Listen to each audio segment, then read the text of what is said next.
ya Kadama TV. Kadama ayagala tunnyonnyola okugezesebwa kwe yayitamu nga yakatandika mu nnyumba y'Omuwarabu na bintu ki byakozesanga bye yali talina kubeera ng'akola oba nga talina kubeera nga abikozesa. Katuwulire emboozi eno tuwulize ekyokuyiga ekirimu Kadama atandika mu nnyumba y'Omuwarabu ky'alisaanye okumanya. Abanyawo. Kadama TV wasuza otya ssebo weebale tuweereza ssebo bannange nange kanyongereze ku kya muganda waffe ono atuwadde endowooza ye ku kya muganda waffe bwe baalongoosa obutwa. Bannange Kadama TV omanye ebintu ebimu tubiwuliriza ate ebimu ne bituva mu bwongo kye kiri kye nagamba nti naawe ate gwe tukusaasira ennyo nnyo. Naye bw'ogenda ogoberera ebimu endowooza z'Abaganda baffe abamu ze baleeta ebiteeso bye bateesa, bannange ng'olaba bituufu. Muganda waffe ono agenze n'agamba tewaaliwo ngeri yonna gye bayinza kunuunamu muganda waffe oyo butwa ng'ate amazima amatuufu weeri nga tebamulongoosezza. Kadama TV baganda baffe bangi bazze babawa obutwa, naffe ffennyini oba okubaako nti tulina be twali tulabyeko nga babawadde obutwa naye ng'ate tebabalongoosa. Bayina engeri gye babateekamu empiira obupiira obwo ne babanuunamu obutwa. Muganda waffe abuuzizza awo we baasaze ku lubuto we wabadde watudde ekitole ky'obutwa. Bannange kituufu kyabuuzizza kituufu nnyo. Baagenze okumusala ku lubuto we wabadde watudde ekitole ky'obutwa nti we badde bakijja. Kadama TV nzize ku gavumenti yaffe.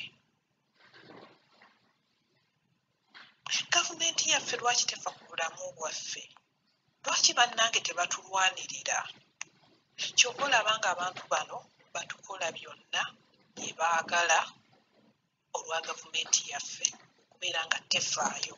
Ffe kasite tukasuka eno kiwedde, buli omu abeera aliyo ku lulwe ne Mukama Katonda. Kubanga bannange gavumenti yaffe wetasifiiriddeeyo ku bulamu bwaffe, weewunye muganda waffe oyo baamukwata ne bamutwala mu ddwaliro.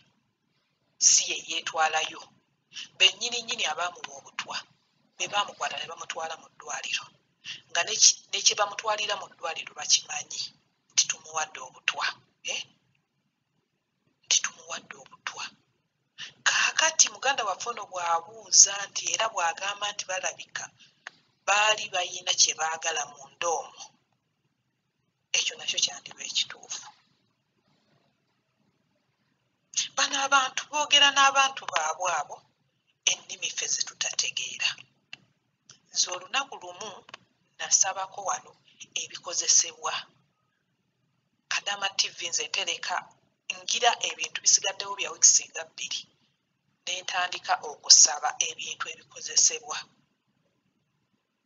Kadama TV wiiki eyasooka neggwako, wiikisi ey'okubiri ne ziggwako. Nagenda okulaba ng'omwezi gugwa waliko naye nga buli lunaku nzija mbajjukiza bannange kino kyampeddeko. Ne ntuuka okulwala ensonga ez'ekikyala ne nsalaasala pampa ez'abaana ez'omwana wano ne nzisalaasala ne nzikozesa naye nga najja mbagamba omwezi ne gugwa wali ne wiiki emu.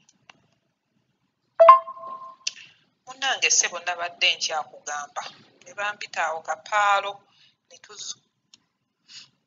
munnange omwezi we gwagwa wali awo ly'ebbanga lye bansasuliramu naye nga siyina bikozesebwa, siyina byaffe bya kikyala, siyina sabbuuni olwo nga naabisa ommo yennyini ansusumbudde olususu oba nkugambe kola ntya ommo oyo bamutulagira naaba naye ate si buli lunaku ne naaba omo ne mpulira nga n'olususu lutandise okunsiiwa ng'ate siteekamu mungi okitegeera ne nsiiwuukirira olususu kubanga n'ebizigo byennyini nali sibiina nga ngenda ne nzigyayo olive oil ne neesiigasiiga ate naye tanuga ng'ali yekka tanuga ku lususu bwe bampa ssente zange kaŋŋamba kantooleko 10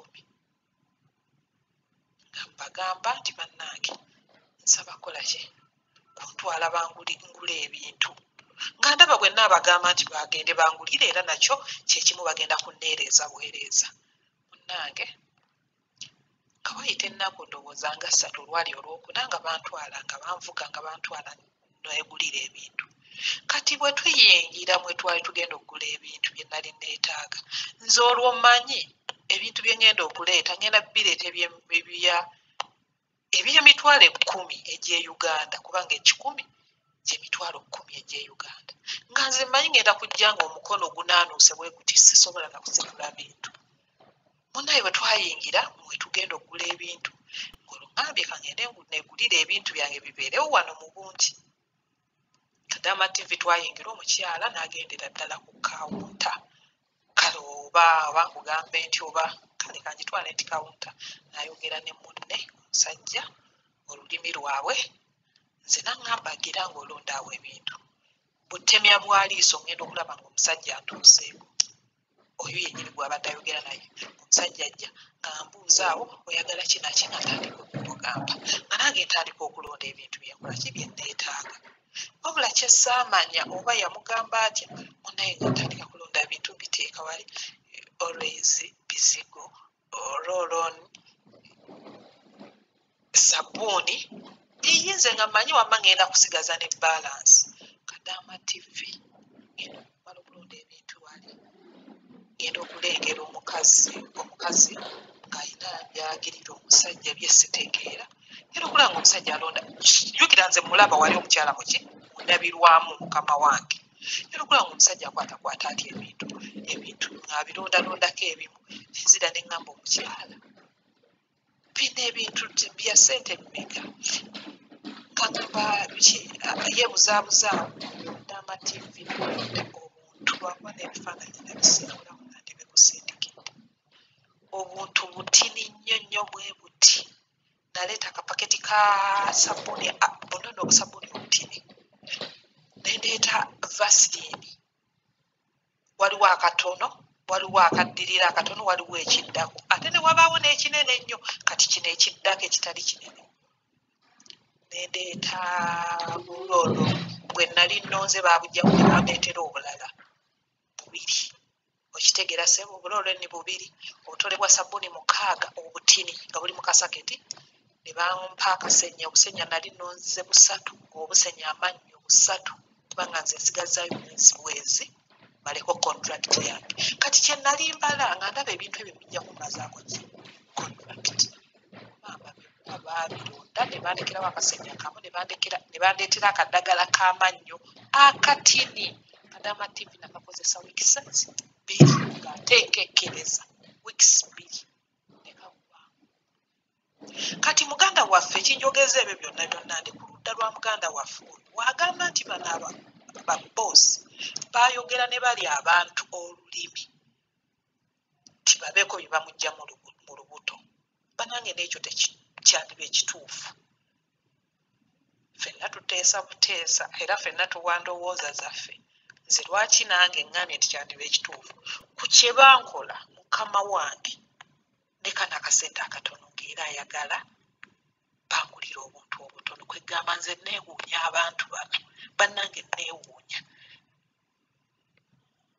munnange ssebo ndabadde nkyakugamba ne bampita awo kapaalo ne tuzunga kyokka tukomyewo obudde bugenze obunyogovu munnange naye nga kanzire ku kye nabadde njagala okutegeezeera naye bannange olabye naffe naye nga ate tolina kyatukolera Kadama TV kye nabadde njagala okutegeezaako wano omwana agenda n'alwalira mu nnyumba yonna gy'aba alwaliddemu ne balaga nti tebafaayo nga tewali na buzibu bwonna nga muganda waffe oyo bwe baalongosa bwe yagamba nti yafunamu obutakkaanya ne bakamaabe okutuuka okuwa obutwa. Naye abaana bangi balwala nolaba n'owulira nti omwana yalwadde naye ne batafaayo okugamba nti bamukwate bamutwale mu ddwaliro beebuuze kiki oba kiki wabula ne bakanya panado bemira panado oba okitegeera. Naye kati abo oba tewali kiri mabega wa butwa ng'era omuganda waffe oyo bw'ateeseza, oba tewali kiri mabega wa butwa obwo, lwaki bamukwata ne bamutwala mu ddwaliro? Ate okumutwala mu ddwaliro bano baakamukebera, bano abaamukebera abo bonna be bamu yafa neyasika ne balyoka bamugamba nti walidde obutwa tugenda kulongoosa. Bonna be babatwalira mu malwaliro eyo babalongoosa bulongoosa. Era nange siri mu kutiisa muganda waffe, naye nga naffe tuli mu kuteesa oba mu kuwa ndowooza nga ffe we tulowoozezza. Abaana balwala endwadde naye ate bo bamweweeredde obutwa ne bamutwala mu ddwaliro. Okumutwala mu ddwaliro y'eddakiika y'emu nti ate kiso olwongo bamulumiriddwa nnyo bali abamulongoosa. Nange bo bano abantu olaba baculupanya kale ng'era bawulira obusente obwo bubaluma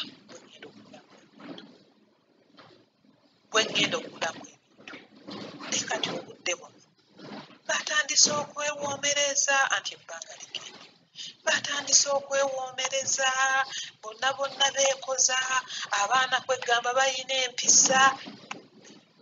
Musajja wattu ave ku bigambo kubanga tulibeera nga tunyumiza abantu baffe kye tuyiseemu mu myaka ebiri tulibanyumiza ne bukya ne buziba ne bujja kiritwala emyezi ng'esatu okubanyumiza embuzi ate nga ejja kuba teweddeeyo kubanga bano abantu buli lukya bakola ebyewuunyisa. Naye n'ogumya omutwe neweesigama ku Mukama Katonda bw'oti n'omugamba woofiirawo ogwa okitegeera. Mukama yatuleze mu bana abantu kuba tetujja kugamba nti twebeererayo naffe. Tumwesigamyeko bwe tuti tumwekutteko. Kati oba nze nkugambe nti nze oba namukwata kiki bwe nti kubanga waafiirawo banja kuggweeri okufa nfe.